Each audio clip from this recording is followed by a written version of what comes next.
हर हर महादेव, श्री शिवाय नमः शुभ्यम। स्वागत है आप सभी का। कैसे हैं आप सब?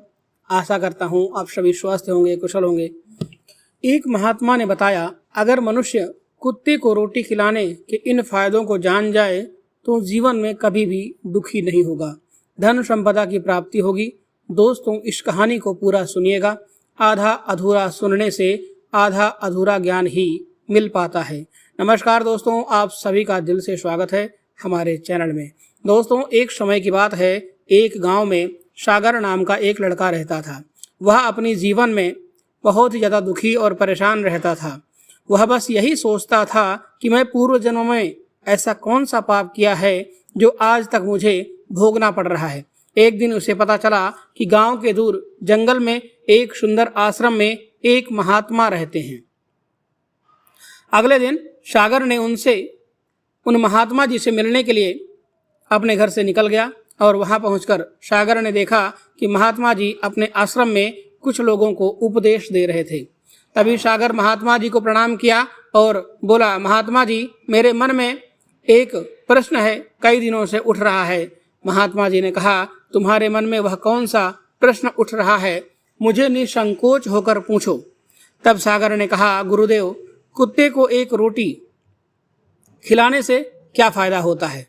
तभी महात्मा ने बताया कि अगर मनुष्य कुत्ते को रोटी खिलाने के ये 9 फायदे जान जाए तो वह जीवन में कभी दुखी नहीं होगा, तथा जो भी मनुष्य इस फायदे के बारे में जान जाए तो उसका जीवन धन्य हो जाता है। उसे जीवन में कभी भी दुखों का सामना नहीं करना पड़ता है। जो भी मनुष्य इस संसार में कुत्ते को एक रोटी खिलाता है उसे 9 फायदे होते हैं और वह जीवन भर सुखी रहता है और मृत्यु के बाद मोक्ष की प्राप्ति होती है। महात्मा ने कहा, अक्सर मनुष्य कई मौके पर कुत्ते का नाम लिया करते हैं। किसी को गाली देते समय मनुष्य की जुबान पर कुत्ते का नाम सबसे पहले आता है। मनुष्य गाली आदमी को देता है परंतु नाम कुत्ते का बदनाम होता है। क्या कुत्ते का जीवन इतना गया गुजरा है? महात्मा ने कहा, मैं तुम्हें एक कहानी सुनाता हूँ, उसे ध्यान से सुनना, फिर तुम्हें सब पता चल जाएगा। एक समय की बात है, एक नगर में एक काला कुत्ता था। वह बहुत ही लाचार था, भूखा प्यासा था। वह गांव में सबके घर में जाता था परंतु गांव में कोई भी व्यक्ति उसे एक रोटी का टुकड़ा खाने को नहीं देता था। वह भूख के मारे इधर उधर घूमता रहता था। एक दिन वह कुत्ता गांव के बाहर एक नदी के किनारे एक बाबा के आश्रम में पहुंच गया और बाबा से कहने लगा, मुझे लगता है कि आप बहुत विद्वान तथा ज्ञानी हैं, इसलिए मैं भूखा प्यासा आपके पास आया हूँ। कृपा करके मुझे एक रोटी दे दीजिए जिससे मैं खाकर अपनी भूख को शांत कर लूं। तब उस बाबा ने कहा, क्या तुम्हें गांव में किसी ने एक रोटी का टुकड़ा नहीं दिया जिसे खाकर तुम्हारी भूख मिट जाती? वह कुत्ता बोला, बाबा से कहता है, कुत्ता, आप मेरी बातों पर विश्वास नहीं करेंगे। तभी वह बाबा कहता है, तुम बताओ, तुम्हारी बातों पर मैं अवश्य विश्वास करूंगा, तुम मुझे बहुत लाचार दिखाई पड़ते हो। तभी वह कुत्ता कहता है, ठीक है, मैं आपको अपनी आप बीती बताता हूँ। कुत्ता बाबा जी से कहता है, मुनिवर, हम पर रहम करो, हमारा कोई घर नहीं होता है, कोई आश्रय नहीं होता है, कमाकर खाना हमें आता नहीं है, हमें वस्त्र भी पहनने का ज्ञान नहीं है, इसलिए सर्दी गर्मी और बरसात में हम ऐसे ही घूमते रहते हैं। हमें पढ़ना लिखना भी नहीं आता है, आपकी तरह हमें अनुशासन भी नहीं आता है, हमें आपकी तरह बोलना भी नहीं आता है। यह हमारा दुर्भाग्य ही समझिए, परंतु हमें आपकी तरह भूख भी लगती है, चोट लगने पर हमको भी आपकी तरह पीड़ा भी होती है और हमें आपकी तरह रोना भी आता है। बस इन 3 कामों में हम आपके साथ बराबरी कर पाते हैं, इसलिए हम पर दया दिखाइए, हमें और कष्ट मत दीजिए। ईश्वर ने तो वैसे ही हमें कष्ट देकर भेजा है, ऊपर से ईश्वर ने तो हमें वैसे ही कष्ट देकर भेजा है, ऊपर से आप लोग भी परेशान करते हैं। हम आपकी तरह मनुष्य नहीं हैं, हम पराधीन जीव हैं। जब हमारा जन्म हुआ उस समय हमारे आँख कान बंद थे, कह नहीं सकते थे कि उस समय आपके जन्म पर जैसे नाच गाना होता है, बाजे बजते हैं, खुशी मनाई जाती है, हमारे जन्म पर भी यह सब नहीं हुआ होगा। हमारे जन्म पर किसी ने खुशी मनाई नहीं होगी। हम जिस बिछौना पर थे वह रुई का तो नहीं था, तो भी सर्दी बिल्कुल नहीं लगती थी। मैं मन में सोच रहा था कि मैं किसी बड़े घर में पैदा हुआ हूँ, लेकिन जब हमारी आँख खुली तो हमने देखा कि हमारी माँ, जिसे आप लोग कुतिया बोलते हैं, वह अपने 5 बच्चों को छाती से चिपकाकर एक राख के ढेर में पड़ी थी। हम 5 भाई थे, बाकी 4 भाई तो लाल और भूरे रंग के थे। मैं अकेला ही काले रंग का था। मैं ही सबसे छोटा था, इसलिए कमज़ोर भी था। मेरी माँ हम लोगों के पास कम ही आती थी, क्योंकि उसे भी अपने भोजन की व्यवस्था करनी पड़ती थी। यदि वह न खाती तो हमें दूध कहाँ से पिलाती। उस एक माँ पर हम 5 भाई निर्भर थे। कभी भोजन मिल भी जाता था, कभी नहीं भी मिलता था, लेकिन वह हमेशा हम 5 भाइयों का बड़ा ही ध्यान रखती थी। आखिर वह हमारी माँ थी। वह रात भर जागकर गांव की देखभाल भी करती थी। किसी की मजाल नहीं थी कि कोई अनजान आदमी बुरी नीयत से गांव की तरफ भी झांक जाए। दूसरे गांव के कुत्ते भी हमारी माँ के डर से गांव में नहीं आते थे। गांव की किसी किसान के खेत में कोई जानवर खड़ी फसल खाने आते तो हमारी माँ उसे दौड़ाकर भगा देती थी। गांव वालों के लिए उतना सब करने के बाद भी कोई मनुष्य तो हमारी माँ को भोजन तक नहीं देता था। भोजन के लिए हमारी माँ को मजबूर होकर छीना झपटी भी करनी पड़ती थी। कई बार तो लोग उसे लाठी डंडों से पीट पीट कर भगा देते थे। बेचारी उस दिन भूखी प्यासी रहकर पेट की आग से जलती रहती थी। फिर वह कुत्ता महात्मा जी से कहता है, आखिर भूख तो हमें भी आपकी तरह ही लगती है। ऊपर से उसे अपने 5 बच्चों की चिंता भी लगी रहती थी। आखिर माँ जो थी, भूख उसे चैन से बैठने नहीं देती थी और गांव वालों को भी उसे देखकर हृदय नहीं पसीजता था। वह बेबस होकर उन लोगों के घरों में चोरी से उसे घुसना पड़ता था। खाने की कोई चीज़ मिल जाती तो उसे खाकर अपने पेट की आग बुझा लेती थी। कई बार लोगों ने उसे खाने की वस्तु ले जाते हुए देखते ही लाठी डंडे लेकर उसके पीछे पड़ जाते थे। कुछ निर्दयी लोग तो कई बार उसे घर के अंदर बंद करके पीटते थे। हमारी माँ का बुरा हाल कर देते थे। फिर वह कुत्ता बाबा जी से कहता है, मुनिवर हमारी माँ ने क्या बिगाड़ा था?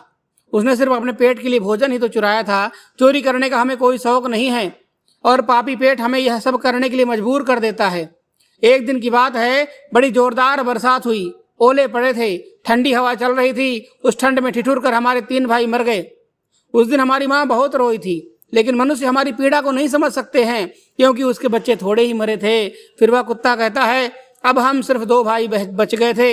हमारी माँ हम दोनों की अच्छे से देखभाल करने लगी। फिर एक दिन उसी गांव में ठाकुर साहब के घर पर दावत चल रही थी।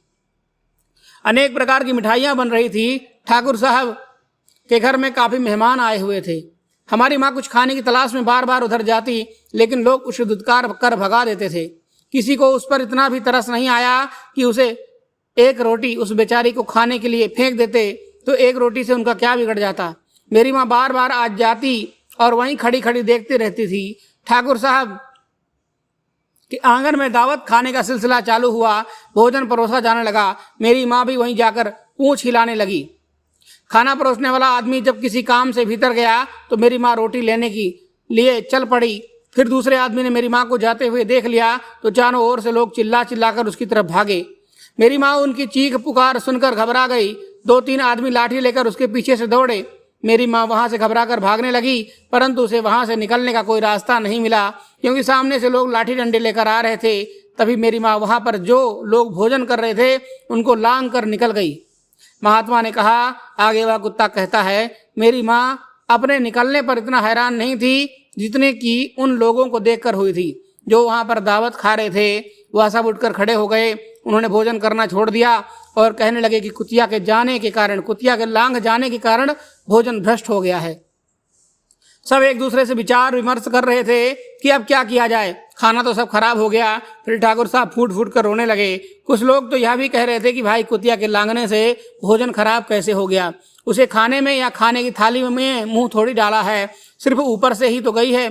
फिर दूसरे लोग कहने लगे, शहरों में तो लोग कुत्ता को पाल कर घर के अंदर सुलाते भी हैं और खिलाते भी हैं, तो इसमें कोई बुरी बात नहीं है। अगर कुतिया लांग कर गई है तो भोजन खराब नहीं हुआ है। लेकिन उनमें से कुछ लोग बड़े घरों से ताल्लुक रखते थे, उन्होंने एक भी नहीं चलने दी। वह कह रहे थे कि भोजन तो भ्रष्ट हो गया है, यह हमारे खाने के लायक नहीं है। आखिरकार उनकी बात मानी गई। अब तो वह सारा भोजन गरीबों में बांट दिया गया। उस दिन तो मेरी माँ को खूब सारा पेट भर करके भोजन करने को मिला था। ऐसा सुख उसने जीवन में कभी नहीं पाया था, लेकिन वह सुख उसके लिए बड़ी मुसीबत बन गया था। वह भोजन करके वहाँ आराम से लेटी ही थी, उतने में वह ठाकुर डंडा लेकर वहाँ पहुँच गया और उसे बुरी तरह से पीटने लगा। उसने भागने का भी कोई अवसर नहीं मिल पाया। डंडों की जोर से वह बुरी तरह चिल्लाने लगी। माँ का विलाप सुनकर पत्थर भी पसीज जाता है, पर उस निर्दयी को उस पर जरा भी रहम नहीं आया। वह उसे कठोरतापूर्वक पीटता रहा। माँ का रोना पूरे गांव में सुनाई दे रहा था। तब कुछ लोग आए और उसे समझाते हुए बोले, ठाकुर साहब जाने दो, भूख में तो आदमी की बुद्धि भी भ्रष्ट हो जाती है। यह तो एक पशु है, इसे अच्छे बुरे का क्या ज्ञान है। अब इससे मार कर आपको क्या मिलेगा? जो होना था सो हो गया। लोगों के समझाने के बाद उसने हमारी माँ को पीटना बंद किया। माँ ने आकर सारी कहानी हम दोनों भाइयों को सुनाई। हमने सोचा कि कितना कष्ट भरा है हम कुत्तों का जीवन। आदमी एक रोटी के टुकड़े के बदले एक चोर के जैसे पीटता है। बेकार है ऐसे लोगों को जो हम लोगों की पीड़ा को नहीं समझते हैं। महात्मा ने कहा, वह कुत्ता कहता है, एक दिन की बात है, उसी गांव के बाहर एक ब्राह्मण आकर ठहरा हुआ था। उसने अपने भोजन के लिए एक जगह चूल्हा बनाया और उस पर दाल बनाने के लिए रख दी। उसके बाद आटा गूंथ कर रख दिया और वहीं पास में कुएं पर पानी लेने चला गया। इधर कहीं से मेरी माँ भी घूमती हुई वहीं पहुंच गई। उसने आटे को देखा तो सोचने लगी कि शायद इस आटे को किसी ने यहाँ पर फेंक दिया होगा। यही सोचकर उस आटे को वह खाने लगी। उधर उस ब्राह्मण ने कुएं के पास से देखा कि उसका आटा एक कुतिया खा रही है, तो वह बड़ा दुखी हुआ। वह बेचारा रोने लगा, क्योंकि वह भी कई दिनों का भूखा था और थका हुआ भी था। कुछ लोगों ने उसे कहा, अरे ब्राह्मण देवता, इस कुतिया ने तुम्हारा भी आटा बिगाड़ दिया। कल तो उसने ठाकुर साहब की पूरी रसोई बिगाड़ कर रख दी थी। ब्राह्मण दुखी होता हुआ बोला, भाई मुझे क्या मालूम था कि यह दुष्ट कुतिया मेरे आटे को खाने के लिए घात लगाए बैठी है। ब्राह्मण ने बहुत गुस्से में लाठी लेकर उस कुतिया के ऊपर टूट पड़ा। माँ उस आटे को ठीक से खा भी नहीं पाई थी, पर उससे ज्यादा कि उस पर लाठी बरस गई। महीने भर तक तो मेरी माँ लड़खड़ाते हुए घूमते रही। तब उस दिन समझ में आया कि आदमी कितना खुदगर्ज है। हम उसका कोई भी कार्य करते हैं तो भी वह हमें नहीं समझता है। आगे वह कुत्ता कहता है, हमारी कमी यही है कि हम उन्हीं मतलबी इंसानों के अधीन रहना चाहते हैं जो हमें कष्ट देते हैं। जो हमें प्यार से खिलाता है, हम उसके कितने काम आते हैं यह नहीं पता उसे, कि उनके घर की रखवाली तो भी करते हैं। साथ ही साथ भी और भी बहुत सारे लाभ हैं जिन्हें मनुष्य नहीं जानता है। मनुष्य ने कहा, यदि मनुष्य कुत्ते को रोटी खिलाने के 9 फायदे जान जाए तो मनुष्य अपने जीवन में होने वाले नुकसान से बच सकता है। कुत्ते को रोटी खिलाने के 9 फायदे क्या होते हैं? महात्मा ने सागर को समझाते हुए कहा, कुत्ते को रोटी खिलाने के फायदे समझने के लिए तुम्हें एक कहानी सुननी थी। अब मैं तुम्हें इसके 9 लाभ बताता हूँ। सबसे पहला लाभ है शनि ग्रह के दोष का निवारण। कुत्ते को रोटी खिलाने से शनिदेव प्रसन्न होते हैं और उनकी कुदृष्टि का प्रभाव कम हो जाता है। भाग्य का उदय। रोटी खिलाने से जीवन में रुके हुए कार्य पूर्ण होते हैं और भाग्य प्रबल हो जाता है। घर में समृद्धि। कुत्ते को रोटी खिलाने से माता लक्ष्मी प्रसन्न होती हैं और घर में धन दौलत की कभी कमी नहीं रहती है। नकारात्मक ऊर्जा का नाश। कुत्ते को रोटी खिलाने से घर में सकारात्मक ऊर्जा का संचार होता है और बुरी शक्तियों का नाश हो जाता है। कर्ज से मुक्ति। जो व्यक्ति आर्थिक तंगी या कर्ज से परेशान हो उसे नियमित रूप से कुत्ते को रोटी खिलानी चाहिए। स्वास्थ्य में सुधार। रोटी खिलाने से यानी कुत्ते को रोटी खिलाने से मानसिक और शारीरिक स्वास्थ्य बेहतर रहता है। व्यवसाय में उन्नति। कुत्ते को भोजन देने से व्यापार में वृद्धि होती है और लाभ के अवसर बढ़ते हैं। परिवार की सुरक्षा। कुत्ते को रोटी खिलाने से परिवार पर आने वाले संकट टल जाते हैं। मृत्यु के बाद मोक्ष। ऐसा माना जाता है कि कुत्ते को रोटी खिलाने से व्यक्ति को मोक्ष की प्राप्ति भी होती है। यदि आपके जीवन में इस प्रकार की समस्याएं चल रही हैं तो आप सभी को अपने जीवन में एक नियम अवश्य बनाना चाहिए कि रात्रि में एक रोटी कुत्ते को अवश्य खिलानी चाहिए।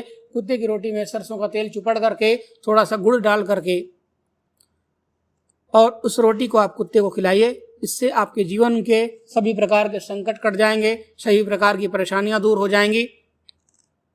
इस कहानी से आगे महात्मा ने सागर से कहा, वत्स, इस संसार में सभी जीव भगवान की रचना है। उनकी सेवा करना ईश्वर की पूजा के समान है। यदि तुम सच्चे मन से जीवों की मदद करोगे तो तुम्हारा जीवन हमेशा खुशहाल रहेगा। सागर ने महात्मा जी के चरणों में प्रणाम किया और अपने जीवन को नई दिशा में आगे बढ़ाने का संकल्प लिया। इस कहानी से हमें यह सीख मिलती है कि जीवों की सेवा करने से, वन्य जीवों की सेवा करने से केवल हमारे धर्म के लिए ही उन्नति का कार्य नहीं है, बल्कि यह हमारे जीवन की सभी समस्याओं का समाधान भी है। कुत्तों की रोटी खिलाने का महत्व न केवल आध्यात्मिक है बल्कि हमारे दैनिक जीवन के लिए भी लाभकारी है। तो दोस्तों, वीडियो यदि आपको आज की यह वीडियो पसंद आई हो तो वीडियो को लाइक ज़रूर करिएगा और हमारे चैनल को भी सब्सक्राइब कर लीजिए, जिससे आपको इसी तरह की विशेष ज्ञानवर्धक जानकारियाँ देखने को मिलती रहें। मिलते हैं एक नई वीडियो में एक नई जानकारी के साथ। तब तक के लिए धन्यवाद। हर हर महादेव। श्री शिवाय नमस्तुभ्यम।